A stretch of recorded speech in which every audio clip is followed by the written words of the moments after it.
여러분, 먼지가 소복하게 쌓인 3,000년 전에 낡은 편지를 하나 우연히 발견했다고 한번 상상해 보세요. 3,000년 전이요?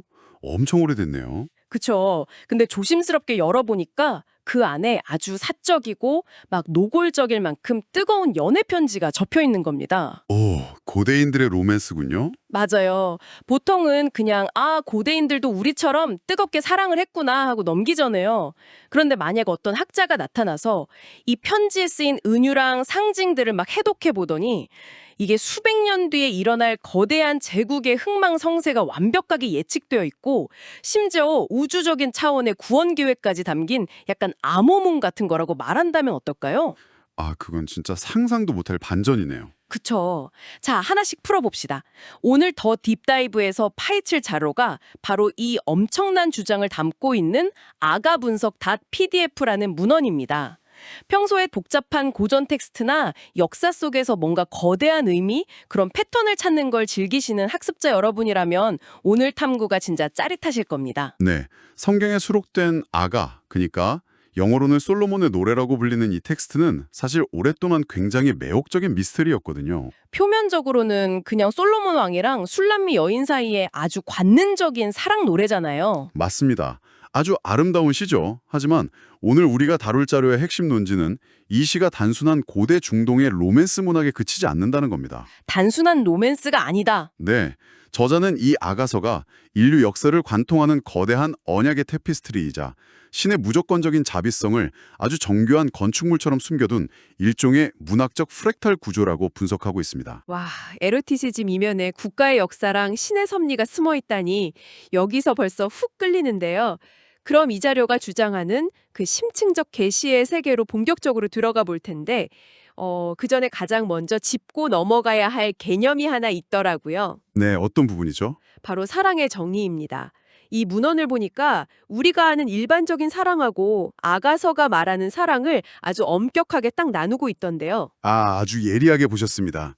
이 자료의 전체적인 구조를 이해하려면 저자가 분류한 그 세 가지 차원의 사랑을 먼저 이해해야 하거든요. 세 가지요? 네, 자료는 사랑을 정애, 우애, 그리고 신애 이렇게 셋으로 나눕니다. 첫 번째 정애는 에로스, 그러니까 남녀 간의 낭만적이고 정열적인 사랑이고요. 두 번째 우애는 필리아, 즉 친구나 가족 간의 사랑을 말하죠. 우리가 일상에서 가장 중요하게 생각하는 사랑들이네요. 그렇죠. 그런데 재미있는 점은 이 분석이 정애와 우애를 모두 상대적이고 조건적이며 가변적인 인간적 차원으로 그냥 묶어버린다는 겁니다. 상대적이고 조건적이다? 네, 심지어 인간관계에서 가장 이타적으로 보이는 깊은 우애의 밑바탕에도 결국 파고들면 자기중심적인 조건이 깔려있다고 텍스트는 지적하고 있어요. 잠깐만요. 그러면 우리가 막 목숨을 걸 만큼 강렬하게 느끼는 연인 간의 사랑이나 평생을 약속하는 진짜 깊은 우정 같은 것들이 이 자료의 관점에서는 그저 변덕스럽고 조건적인 약간 저급한 감정이라는 건가요? 너무 가혹한데요. 저급하다기보다는 불완전하다고 보는 게 맞을 것 같습니다. 인간의 사랑 자체가 가치가 없다는 게 아니거든요. 그럼요. 단지 그것만으로는 결코 영원성을 담보할 수 없다는 논리죠. 텍스트가 강조하는 그 세 번째 사랑, 즉 여호와의 신의 아가페가 바로 그 영원성을 가진 절대적 사랑, 다시 말해 자비라는 겁니다. 자비. 제가 이 부분을 읽으면서 딱 떠오른 비유가 하나 있는데요. 우리 어릴 때 피아노 학원 처음 가면 치는 젓가락 행진곡 있잖아요. 네, 딴딴딴딴 하는 그거요. 네. 인간의 사랑인 정애나 우애가 딱 이 젓가락 행진곡인 거예요. 그 자체로도 당연히 훌륭한 음악이고 재밌지만 굉장히 단순하고 제한적이잖아요. 반면에 신의 그 아가페는 수십 개의 악기가 완벽한 하모니를 이루는 웅장한 베토벤 교향곡인 거고요. 오, 그 젓가락 행진곡 비유 너무 좋네요. 자료의 핵심 논리랑 완벽하게 맞아떨어집니다. 그러니까 이 자료의 주장은 아가서가 겉보기엔 그냥 남녀가 꽁냥꽁냥 젓가락 행진곡을 치는 것 같지만 악보를 현미경으로 들여다보면 사실 그 안에 거대한 교향악적 구조가 숨어 있다는 거군요. 정확합니다. 젓가락 행진곡이 교향곡의 일부로 편곡될 때 비로소 웅장해지는 것처럼 인간의 사랑이 신애라는 절대적 기반 위에 놓일 때만 참된 가치를 지닌다는 거죠. 여기서 매력적인 부분이 하나 있는데요. 뭔데요? 이 자료에서 신의 속성을 설명하려고 무한대 기호를 끌어오는 대목이 있습니다. 저자는 신의 사랑을 세 가지 기둥으로 지탱되는 무한 루프로 설명하거든요. 무한 루프요? 세 가지 기둥이 구체적으로 어떤 거죠? 첫째, 스스로 영원히 존재하는 절대성. 둘째, 창세전 뜻에 따라 인간 측의 어떠한 조건이나 자격도 따지지 않는 무조건성. 그리고 셋째, 인간이 배반할지라도 끝내 처음에 세운 언약을 성취해내고야만 하는 불변성입니다. 아, 절대성, 무조건성, 불변성. 이 세 가지가 베토벤 교향곡의 뼈대라는 건데, 여기서 당연히 의문이 하나 생깁니다. 어떤 의문이시죠? 아니, 남녀가 만나고 사랑하고 헤어졌다가 다시 만나는 이 한 편의 짧은 시 안에 그 무겁고 추상적인 철학적 개념들이 도대체 어떤 식으로 설계되어 있다는 걸까요? 그냥 말기호 맞추기 아닌가 싶기도 하고요. 하하, 그렇게 생각하실 수 있죠. 바로 이 대목에서 자료가 분석한 아가서의 놀라운 건축학적 구조가 등장합니다. 저자는 아가서 전체가 이스라엘에 대한 여호와의 역사 섭리라는 거대한 기단 위에 굳건하게 써있는 두 개의 웅장한 기둥이라고 분석합니다. 두 개의 기둥이요. 왼쪽 기둥이랑 오른쪽 기둥이 내용이 다른가요? 완전히 다릅니다. 먼저 왼쪽 기둥에 해당하는 아가서 1장부터 5장 1절까지를 볼까요? 이 전반부는 조건 없는 사랑의 언약을 상징합니다. 아, 아까 말한 그 무조건성이네요. 네, 텍스트를 보면 가장 존귀한 왕인 신랑이 보잘것없는 포도원지기인 술람미 여인에게 먼저 찾아가서 사랑을 맹세하거든요. 아무 조건 없이요? 그렇죠. 그렇게 시작된 이 은혜로운 사랑이 수많은 난관을 뚫고 마침내 5장 1절에서 아주 화려하고 영광스러운 혼인잔치로 절정을 맞이합니다. 점진적으로 쫙 고조되는 해피엔딩의 구조죠. 네, 저도 그 부분 읽어봤는데 솔직히 5장 1절에서 딱 끝났으면 그냥 완벽한 디즈니 동화예요. 왕자님과 결혼해서 행복하게 오래오래 살았습니다 하고 책 덮으면 되잖아요. 맞아요. 누구나 바라는 결말이죠. 그런데 문제는 아가서가 8장까지 있다는 겁니다. 혼인잔치로 완벽하게 맺어진 줄 알았는데 바로 다음인 5장 2절부터 시작되는 이 오른쪽 기둥은 내용이 갑자기 스릴러로 훅 바뀝니다. 분위기가 완전히 반전되죠? 신랑이 밤에 문을 두드리는데 신부가 막 귀찮다면서 늦장을 부리다가 문을 안 열어주잖아요. 그래서 신랑이 실망해서 떠나버리죠. 네, 치명적인 태만과 배신이죠. 그 뒤로 친구가 뒤늦게 후회하면서 밤거리를 막 헤매고 성벽 지키는 자들에게 매를 맞고 겉옷까지 빼앗기는 진짜 끔찍한 고통을 겪게 되거든요. 아니, 전반부에서 이미 완벽한 결혼식으로 끝났는데 대체 왜 이런 비극적인 하강과 탐색의 서사가 굳이 절반이나 차지하고 있는 건가요? 그게 바로 앞서 말씀드린 텍스트가 분석한 신의 사랑, 즉 불변성을 증명하기 위한 아주 필수적인 문학적 장치입니다. 불변성을 증명한다고요? 매를 맞는 게요? 한번 생각해 보십시오. 전반부의 그 화려한 결혼식은 조건 없이 베푸는 처음 사랑의 은혜는 보여줄 수 있습니다. 하지만 상대방이 최악의 바닥을 치고 나를 배신했을 때도 과연 그 사랑이 유지되는지는 증명하지 못하죠. 아, 좋을 때는 누구나 사랑할 수 있으니까. 바로 그겁니다. 그래서 후반부는 신부의 치명적인 결함과 그로 인한 끔찍한 상실의 밤을 의도적으로 세팅하는 겁니다. 이 짙은 어둠 속에서도 신랑이 결국 그녀를 포기하지 않고 끝까지 추적해서 다시 찾아내는 하강, 탐색, 상승의 궤적을 거쳐야만 하거든요. 그래야 사랑은 죽음보다 강하다는 그 영원성이 확증되니까요. 네, 완벽한 이해입니다. 와, 그러니까 아무리 완벽해 보이는 관계라도 상대방이 나를 배신하고 스스로 완전히 망가졌을 때 그것을 기어이 다시 건져 올리는 집요하고 끈질긴 추적이 있어야만 진짜 불변성이 완성된다는 거네요. 맞습니다. 그런데 여러분, 지금까지는 그저 굉장히 심오한 문학 분석 같잖아요. 근데 이 자료의 진짜 소름 돋는 아하 모멘트는 지금부터입니다. 네, 역사와 연결되는 부분이죠. 맞아요. 텍스트가 분석한 이 시의 흐름, 그러니까 아무 조건 없는 선택, 화려한 연합, 그리고 신부의 배신과 상실의 밤, 마지막으로 끈질긴 추적과 회복이라는 이 감정선이요. 이게 실제 이스라엘이라는 국가가 겪은 수백 년의 역사적 타임라인과 진짜 소름 돋게 일치한다는 겁니다. 네, 여기서 시문학이 갑자기 거대한 역사의 지도로 변환되는 마법이 일어납니다. 자료에 나온 타임라인을 우리 같이 한번 맞춰볼까요? 좋아요. 먼저 왼쪽 기둥인 조건 없는 처음 사랑입니다. 저자는 이것을 신이 갈대아 우르라는 곳에서 아무 조건 없이 아브라함을 픽업해서 언약을 맺은 사건에 대입합니다. 아브라함의 부르심이 처음 사랑의 시작이군요. 그럼 그 다음 상봉하고 사랑이 커가는 과정은? 애굽에서 막 번성하던 이스라엘 백성이 모세를 통해 구출되는 출애굽 사건이 됐네요. 정확합니다. 역사적 상봉이죠. 그리고 전반부의 그 화려한 절정, 5장 1절의 영광의 혼인잔치는 이스라엘 역사상 가장 완벽했던 황금기와 맞물립니다. 바로 다윗 왕조의 수립과 솔로몬의 거대한 성전 건축이죠. 성전이 지어졌으니까 신과 백성이 한 집에 사는 온전한 혼인이 성립된 거네요. 모형적으로요. 네, 아주 영광스러운 절정입니다. 자, 그럼 오른쪽 기둥으로 넘어가 보죠. 솔로몬 성전 건축 이후에 신부가 배신하고 밤거리를 헤매면서 매를 맞는 그 끔찍한 하강과 탐색의 시기. 이건 역사의 어느 부분과 맞춰지나요? 세계사나 성경 역사를 좀 아시는 분들은 이미 짐작하셨을 텐데요. 솔로몬이 죽고 나서 이스라엘은 남북으로 갈라지고 극심한 우상 숭배가 가집니다. 신랑을 문전박대한 신부의 치명적 결함이네요. 맞습니다. 그 대가로 결국 북이스라엘은 아수르에 짓밟혀 멸망하고 남유다는 바벨론의 포로로 끌려가서 무려 70년 동안 국가를 잃고 어둠 속을 헤매게 됩니다. 아가서에서 겉옷을 뺏기고 상처투성이가 된 신부의 모습이 바로 이 바벨론 포로기라는 뼈아픈 상실의 시달을 아주 정확히 묘사하고 있다는 게 이 자료의 해석입니다. 와, 겉옷을 뺏긴 게 나라를 잃은 거랑 연결되는 거군요. 그리고 시의 마지막에서 신부를 끝끝내 찾아내서 영원한 사랑을 다시 노래하는 그 상승의 결말은 포로로 끌려갔던 백성들이 70년 만에 기적적으로 고국에 돌아와서 성전을 재건하는 그 회복의 역사를 의미하는 거고요. 네, 퍼즐 조각이 기가 막히게 맞아떨어지죠. 진짜 딱 맞네요. 하지만 잠깐만요. 여기서 정말 흥미로워지는 부분은 바로 이겁니다. 제가 여기서 아주 강한 푸시백을 하나 던져야겠어요. 어떤 모순을 발견하셨나요? 이 타임라인에는 치명적인 시간적 모순이 딱 하나 있습니다. 아가서의 저자가 누구죠? 솔로몬이잖아요. 네, 제목부터가 솔로몬의 노래니까요. 솔로몬 시대는 전반부의 절정인 혼인잔치, 그러니까 이스라엘 역사상 가장 찬란하고 떵떵거리던 황금기입니다.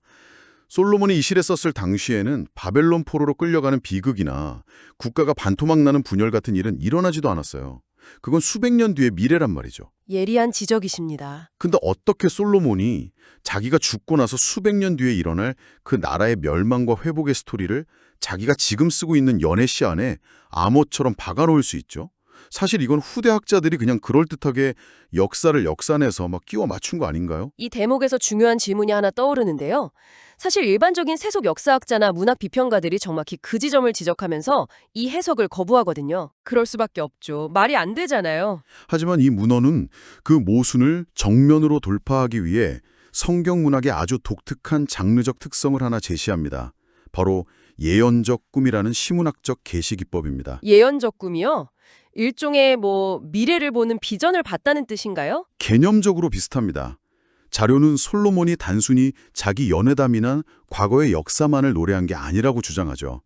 모세를 통해 주어졌던 언약의 말씀에 깊이 뿌리 내린 솔로몬이 마치 꿈을 꾸듯이 이스라엘의 미래를 내다봤다는 겁니다. 꿈을 꾸듯이요? 네, 인간의 본성상 결국은 언약을 깨뜨리고 타락할 수밖에 없는 그 필연적인 상실의 미래, 그리고 그럼에도 불구하고 신의 불변하는 사랑이 그들을 바벨론 같은 짙은 어둠 속에서 건져내서 마침내 언약을 성취할 거라는 그 섭리의 과정을 사랑을 잃고 헤매는 신부의 꿈이라는 은유적 형태로 미리 노래했다는 논리입니다.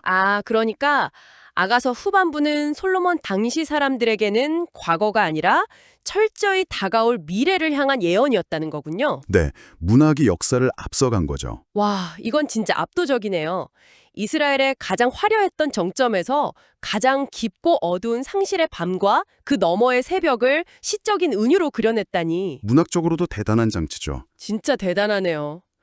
자, 그런데 이 자료를 끝까지 꼼꼼히 읽어보면 이스라엘 역사를 이 시에 담아냈다는 사실조차도 결국엔 중간 단계에 불과하더라고요.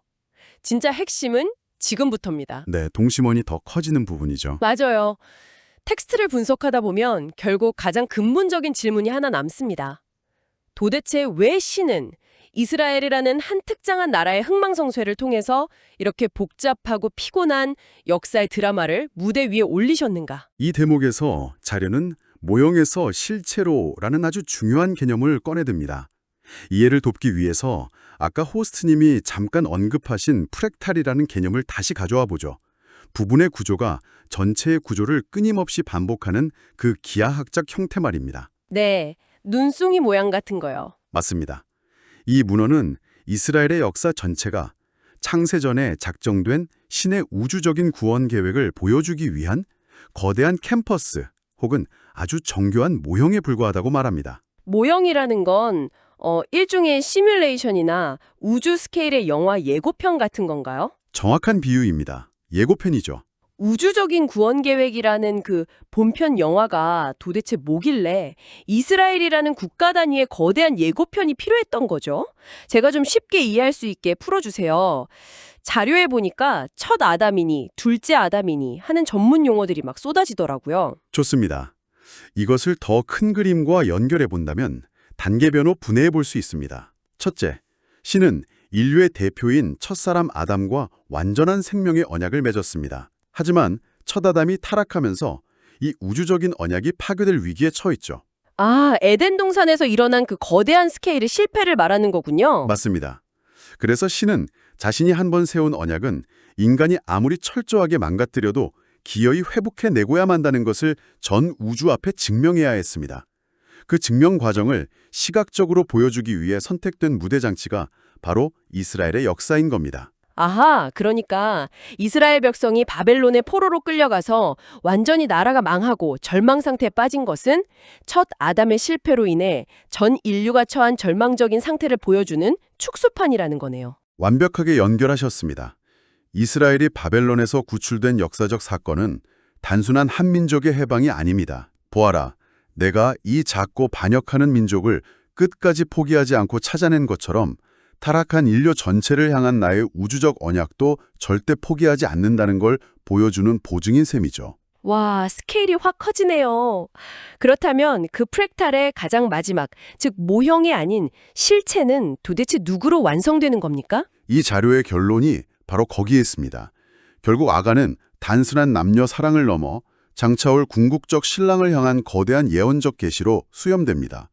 첫 아담이 망쳐버린 역사를 온전히 회복하기 위해 오는 둘째 아담, 바로 메시아가 그 궁극의 신랑이라는 거죠. 둘째 아담이 진짜 신랑이군요. 네, 그리고 그 신랑이 죽음 같은 어둠을 뚫고 끝까지 찾아내서 마침내 영원한 연합을 이루는 대상, 즉 신부는 바로 택함받은 성도들과 교회라는 것입니다.